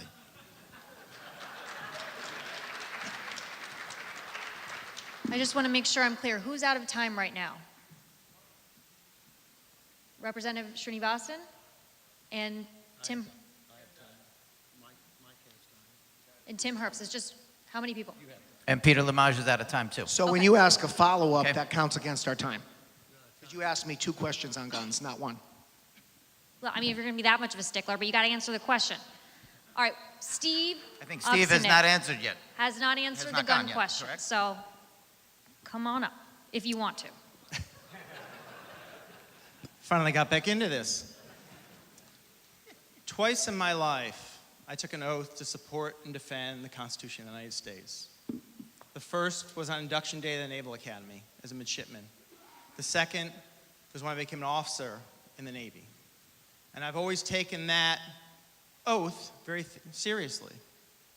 So I'm a military veteran. I'm trained in firearms. I'm not afraid of firearms when handled correctly. I've gone through NRA training. It's pretty rigorous if you've never gone through it. So that's my experience. And I also know that there are criminals, terrorists, and people who do have mental challenges out there. And most recently, this last budget, over the last few years, When the legislature and Governor Malloy put a budget in place, the first thing that gets gutted is mental health. So are we going to stand up and address this problem or not? Because right now, we're not doing a lot if we want to prevent the tragedy that happened in Newtown around what that man did. So I am for common sense gun laws, and I think we have to look at a spectrum on a lot of issues about how we preserve an individual's right, and I believe that law-abiding citizens have a right to own a gun. And on the other spectrum, it's about public safety. And it's that discussion where we have to be of how do we preserve a right and public safety. So when it comes to things like bump stocks, I need to look at it a little more longer. I don't have a direct answer today for you, and I want to see what happens at the federal government. But I will vigorously really enforce the Constitution of the United States, because that's an oath I've taken twice in my life and something I take very seriously. So thank you. Thank you. All right, we have, oh, yep, Tone, go ahead. Since my name was mentioned, I do have my NRA gun safety permit and certificate, because you have to know a little bit about what you're regulating. You can support strongly the Second Amendment while still having common sense regulation. The question is, how far do you go? And I think in Connecticut, we've gone too far. Every session gives you an opportunity to change that, and I propose a lot of amendments that would help to mitigate some of the overreach. Okay, I think it looks like, just to help the audience, it looks like this will be the final question. Then everybody has a minute closing statement. From what I'm seeing from the timekeepers, just so the rest of the crowd will know, it looks like that Prasad, Mr. Lumage, and Tim Herbst have all run out of time. The others still have time that you might not be able to see, and I think this question goes to Tony Boucher. Yes, I didn't ask it yet, so I'll ask it. We have heard years and years of criticism of Governor Dan Malloy, and we know the views of him of everybody on this stage. In light of the problems with the pension underfunding that lasted for many years, how would you assess the record of Malloy's predecessor, Jody Rell? I'm happy to answer that. I hope I get my 20 seconds back. Quite honestly, Jody Rell was faced with a supermajority House and Senate. There were many budgets that she tried to pass but could not do that. And so she was under a very different political environment. Personally, I probably would have been a lot tougher being in her position. Absolutely, because we absolutely do need to address it. This governor had the greatest opportunity of all time, being in one political party with the House and Senate as far as in the same political party, and all of the contracts were coming due this year. You can make wholesale reform, and they didn't do it. They played to the special interests, protected them at the expense of every taxpayer in the state, our schools, and our towns. All right, right on time. Mr. Handler is next. Thank you. I thought for a second we might spend more time talking about casinos than we were going to talk about the major issues facing our state. Listen, there's no question about it that Governor Malloy inherited a tough hand. These pension liabilities, these unfunded retiree health care benefits, this didn't happen overnight. But let's be fair. They got worse every single day the governor was in office for the last 7 years. I know, because I just cleaned up the very same mess in the city of Stamford. And I think what we should be talking about is what the solutions are, not just blame. We've got to bend the curve of these structured costs, and we've got to do it now. And the only way we can do that is to get public sector benefits to look more like the private sector benefits, like those of all of you out there. The only way we can do that, 3 tools. We can legislate it, and I would implore the legislature today, to start tonight, go back and start working on legislation that will remove collective bargaining rights for benefits. Take benefits away from the collective bargaining arena and move it to the legislative arena. Step 1. Number 2, we've got a legal challenge. I would also ask the legislature to work with attorneys to figure out what the best argument we can make for the inability to pay for these benefits. And we should start making that right now today. But that alone is not going to solve the problem. The last tool we have at our disposal is the one we need to use, and it's the one I've got experience in the city of Stamford with. It's negotiation. I inherited 10 bargaining units in the city of Stamford. We negotiated the benefits to look more like the private sector benefits, not by hitting them with a hammer, not by arguing or talking over people, but by listening and by educating and by talking to people about what the true definition of the word unsustainable means for you and your families. And once we got through that definition, we started to make real substantive progress on benefits that we can afford, that is fair to employees and is fair to the taxpayers. And then we back that up with our commitment to fully fund all of those benefits. And today, Stamford is the only city, a AAA city, who fully funds 100% of the long-term contributions required for both pension and retiree health. And that's what we should be talking about as a state. That's what we have to do, and we have to do it now. Nothing else is going to matter unless we resolve this issue.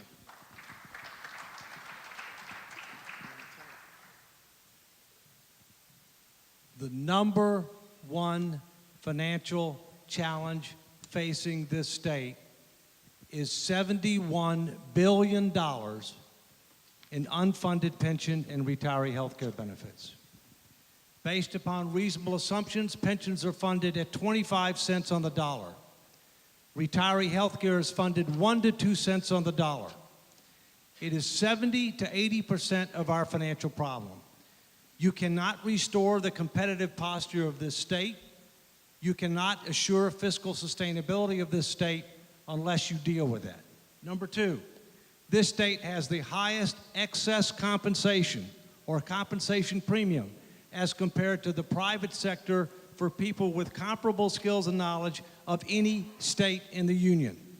It's not because we pay employees too much in cash compensation. We don't. In many cases, we should pay them more based on skills, knowledge, and performance. But we way overpay on pensions and even more overpay on health care and retiree health care. I am uniquely positioned to solve this problem. I have run 2 of the 3 federal agencies that oversee private pension and employee benefit plans. I have run a worldwide consulting operation that deals with, for government, private sector, and the not-for-profit sector, and I've worked with governors and others who have actually tackled this problem in other states. Let's do not kid ourselves. You are not going to be able to bargain these changes. We're going to have to legislatively override the CBAC agreement. We're going to have to legislatively rescind the anti-layoff provision because government's grown too big, promised too much. It's got to be restructured. In addition to that, we're going to have to legislatively state what our pension and health care benefits are so that they are as good or better than a Fortune 100 company, but we can afford it and sustain it. I want to do that. We can do it under the sovereign powers of this state. It's been done elsewhere. It can be done here. I'm committed to do it. And then I want to implement a mini version of the Employee Retirement Income Security Act that for state workers, they'll know what the rules are about what we can do in the future. We'll have a firm commitment to fund, and we can have much tougher conflict of interest rules with regard to asset management because there are all kinds of conflicts going on in our asset management. Thank you. Thank you. Did he mention your name? Yep. He didn't I'm say. sorry, say that again? You didn't. She pointed. Okay. I believe that Mike Handler pointed to me in saying that we needed to pass certain bills, and I wanted to respond to his. I didn't see that. I didn't see that. All right, 20 seconds, and then Mr. Upsitnik goes. Okay, we missed that one. You did. You did. I was about to say, you have a nice. Thank you, Mike. Mike is a constituent. He's a great guy. Listen, you know, we have indeed done that. We have proposed bill after bill to reform the pension system up in Hartford. We've been in the trenches. We've been fighting uphill for a number of years. The problem is we don't have the votes to pass it through committee. That's what has to change. Thank you. Thank you. All right. All right. I think Steve is answering the main question. Is that right? Will you reference too? It is nonpartisan. Why don't we just Hold on one second. After that? It is nonpartisan that our career politicians have taken us down this road to ruin. It started with Weicker, who put in the temporary income tax that didn't put in the spending cap, and then John Rowland put in the 20-year deal to maybe secure an election, and then Dan Malloy did it another 17 years. So it is nonpartisan that our governors have not served us well, period. So what do we got to do about it? I have operated business and negotiated deals around this world. There's something that many of us in this room probably deal with. It's called a 401k. It has brought solvency to nonprofits, for-profits, and it's got to come to the state of Connecticut for every employee that works there. But the reality of our pension problem right now is this last budget, we balanced it on the back of teachers because teachers' pensions are set by the legislature. So they could balance it on teachers. And teachers pay 7% now or so into their pension, and the national average is about 6.9%. State employee workers, the national average is 6.9%, and a Connecticut state employee worker spends 2.2% into theirs, a third of what a teacher does. So we've got to address this head on. The overall unfunded liability, the health care costs that we're addressed with, and we have to do it in a way that looks at current retirees and say, you know what? You worked your butt off. You have an obligation. That's not your problem. Current person out there, join the state of Connecticut, time for defined contribution. And then we have to sit down with unions, talk to them, and if that doesn't work, going through the legislative process. And finally, we're a sovereign entity. I will not allow this state to default on any obligations. It's time for us to rise up and take control of our state again. Thank you.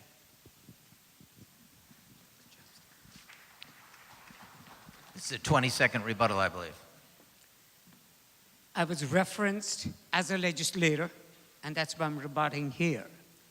In this legislative session, we saw the CBAC agreement tying down for 10 years, 2.5 governors, 5 legislative sessions. We all opposed that. Republicans opposed that CBAC agreement. Thank you. All right. Who has some time left here? We have 2 minutes for Mike. Anybody else? Everyone else has their time. You have 10 seconds. Okay. 10 seconds. 10 seconds. What would you like to say? You want to share, Mike? What we're going to do is we are going to add it to your closing remarks. Does that work for you all? You'll get 1:10, you'll get 3 minutes. All right, so just while we're starting to stretch the rules a little bit, it's time for closing remarks, which is a good thing. Right. And we're going to start on this end, right? Correct.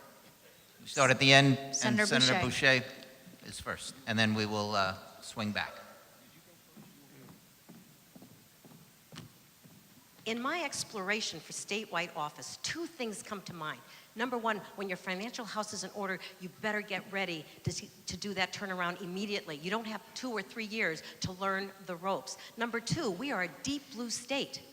2-to-1 registered Democrat. We better have someone that's exploring or a candidate that resonates with the other side of the aisle. I received this letter from someone during my exploratory. I'm going to read it to you because it blew me away when I received it. Dear Tony, it's come to my attention that you are possibly considering a run for the office of governor.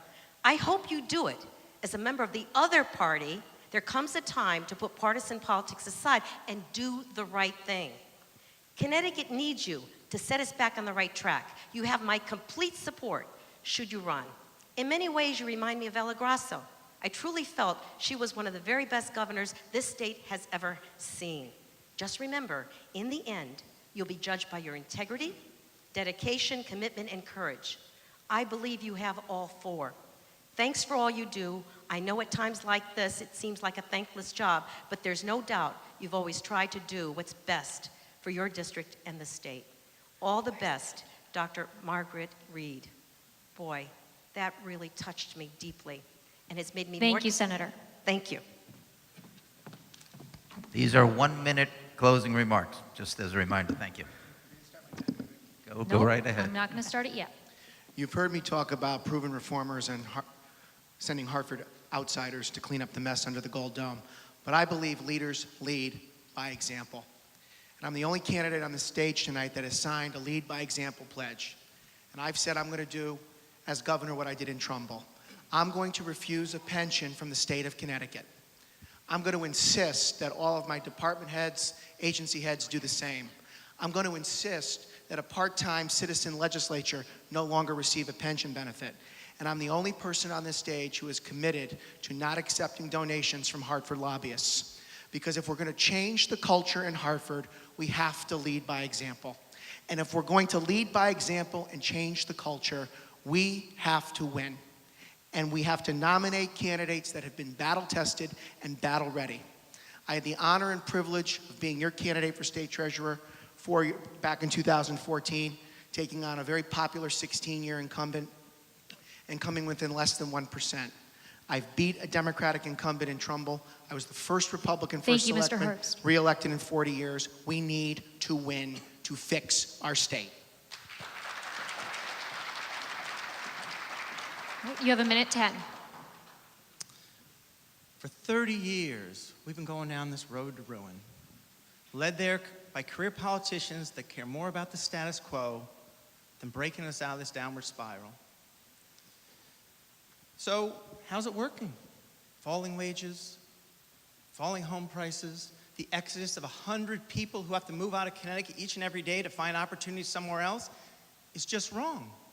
I don't think anyone in this room thinks we're on a sustainable path. And my path will be different. I'm a military veteran who served here in Connecticut. I've created good, high-tech jobs that we need here in Connecticut now more than ever, and I know what it takes for ideas, companies, and states to effectively compete today. More importantly, I'm from Connecticut. I grew up in Stamford. I lived in Enfield. I lived in Groton. And now I live in Westport, where I'm raising my family with my wife and my 2 daughters. So you know what? I care about Connecticut. I care about you. I care about your family. And what I will do, I will fight every day tirelessly to ensure that Connecticut is a place where you can raise your family, grow a business, earn a living wage, and hopefully retire with dignity. That's what I want for Connecticut. My name is Steve Upsitnik. I look forward to earning your vote over the next year. Thank you. Mr. Lumage. Thank you. Since 2014 to present, I never stopped helping Republicans anytime that they ran for an office, donated to them, went door knocking with them. But what we did most importantly is this.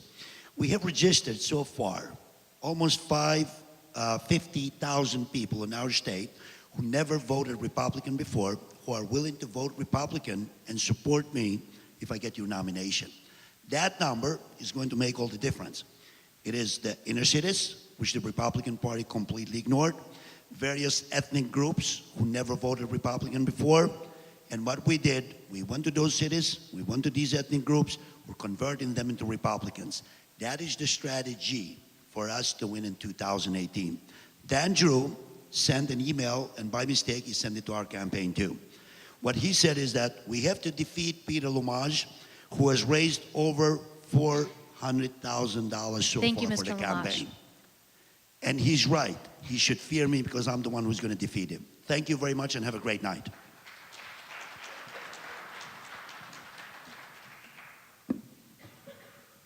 My wife, Mary, and I chose Connecticut 8 years ago. We love the state and plan to retire here.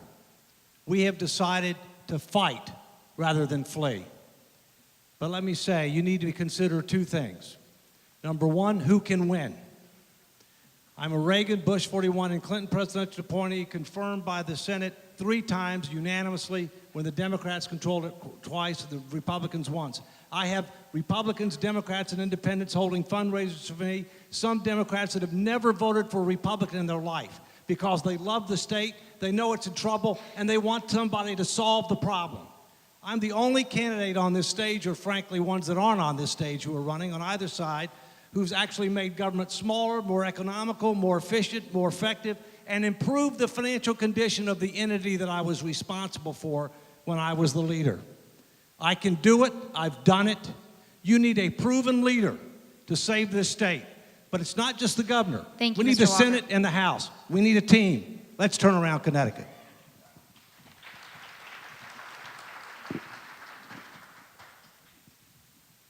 I want to thank everybody this evening for being here and supporting all of us.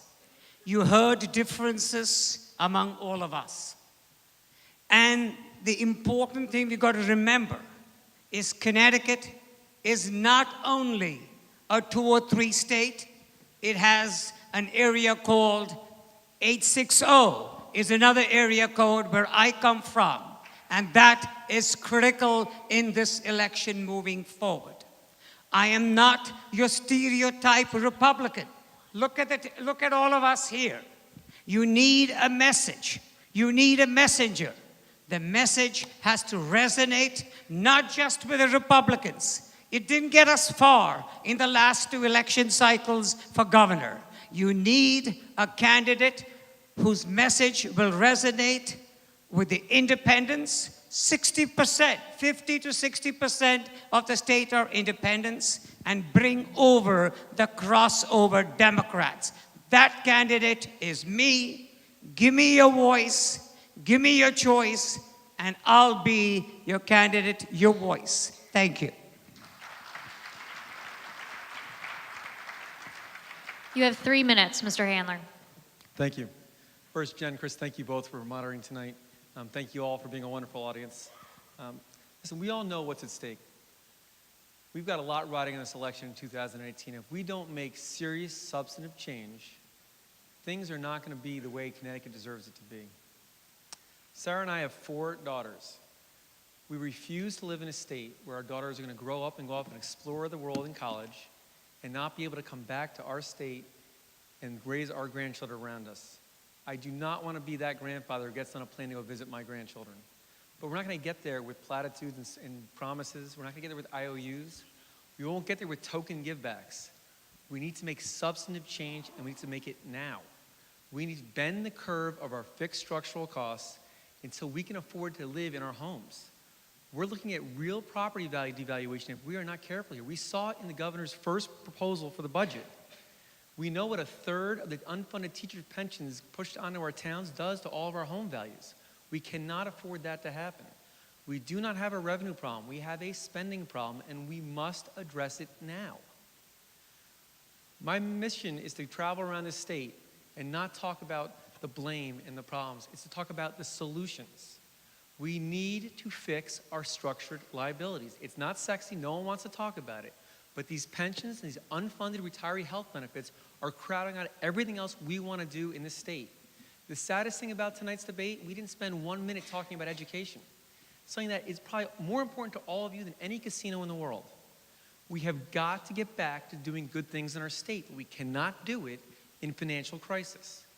I thank you for your support. I look forward to seeing you again. Thank you. Have a good night.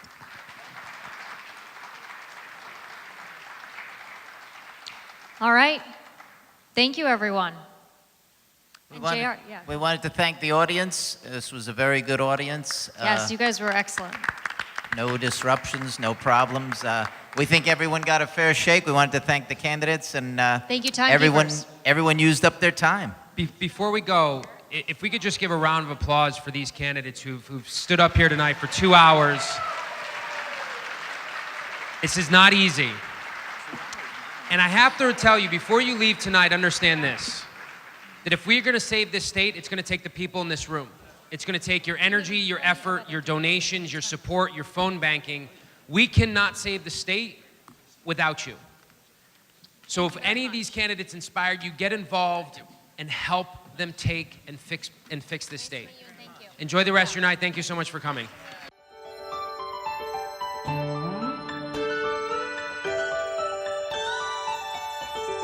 Thank you.